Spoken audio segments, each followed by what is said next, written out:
আসসালামু আলাইকুম, bike news ভিডিওতে স্বাগতম। আশা করি সবাই ভালো আছেন। বরাবর মতো আজকে একটা ভিডিও নিয়ে আমি আপনাদের সাথে হাজির হয়েছি। তো আজকে ভিডিওতে দেখতে পাচ্ছেন ডিসকভার 125 বাইকে আমরা একটা সিলিন্ডার ব্রেক পরিবর্তন করবো। আসলে সিলিন্ডার ব্রেক নষ্ট হওয়ার কারণটা কি সেই বিষয়টা আগে কথা বলি।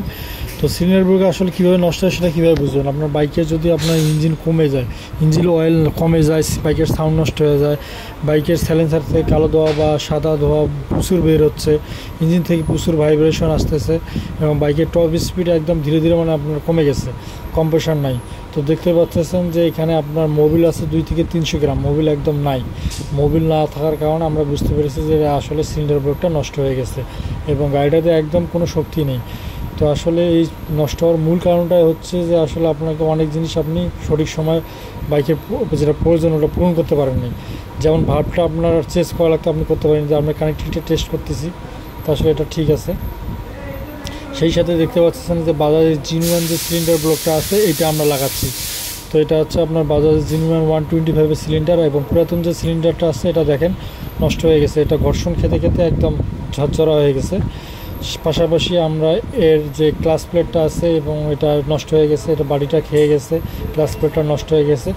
এগুলো আমরা কি করব, পরিবর্তন করে দেবো। এবং ক্লাস প্লেটটা অলরেডি আমরা মোবিলের মধ্যে ভিজিয়ে রাখছি। এটার কারণ হচ্ছে আপনাকে মোবিলের ক্লাস প্লেটের ফিটনেসটা যেন ঠিক থাকে এবং টাইমিং চেঞ্জ চেঞ্জ করে দেবো। আপনার এয়ার ফিল্টার, প্লাগ এবং ক্লাস কেবলটা আমরা এটা পরিবর্তন করে দেবো। তো আসুন আসলে এখন আমরা মূল বিষয়ে যাই। তো দেখতে পাচ্ছেন আমরা সিলিন্ডারটার জায়গাটা পরিষ্কার করে নিচ্ছি। সিলিন্ডারটা জায়গাটা পরিষ্কার করে নিতে হবে। নেওয়ার পর কী করতে হবে, আপনার সিলিন্ডারটা আমরা লাগাবো। আর এই সব যখন আপনার নষ্ট হয়ে যাবে তখন কিন্তু আপনাকে দক্ষ টেকনিশিয়ান দেখাইতে হবে। আপনার ভালো টেকনিশিয়ান ছাড়া এই ধরনের কাজ আপনি করতে পারবেন না। তো আমরা এই যে ভাল্বটা চেঞ্জ করছি এবং ভাল্বটার আপনার অয়েল সেলটা পরিবর্তন করে নতুন অয়েল সেল এবং নতুন ভাল্ব গ্রাইন্ডিং করার পর লাগাচ্ছি। তো আসলে আমরা দক্ষ টেকনিশিয়ান ছাড়া যখন আপনি এই ধরনের কাজ করতে যাবেন তখন কাজটা কিন্তু আপনার পুরোপুরি হবে না। এইসব কাজ অবশ্যই আপনাকে একটা দক্ষ টেকনিশিয়ানের মাধ্যমে করতে হবে। আর একটা জিনিস মনে রাখবেন, সিলিন্ডার পিস্টন সহ চেঞ্জ করবেন, শুধু সিলিন্ডার ব্লক চেঞ্জ করলে হবে না। পিস্টন আপনি চেঞ্জ করবেন, কিছুদিন 2-1 মাস যাওয়ার পর আবার নষ্ট হয়ে যাবে।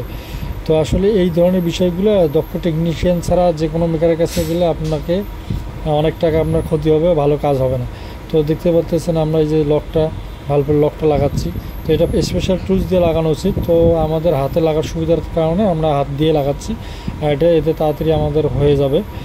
তো যখন পিস্টনটা চেঞ্জ করবেন অবশ্যই সিলিন্ডার সহ চেঞ্জ করবেন। আর আপনার দক্ষ টেকনিশিয়ান দিয়ে এই কাজগুলো করার চিন্তা ভাবনা করবেন, তাহলে আপনার কাজটা ভালো হবে।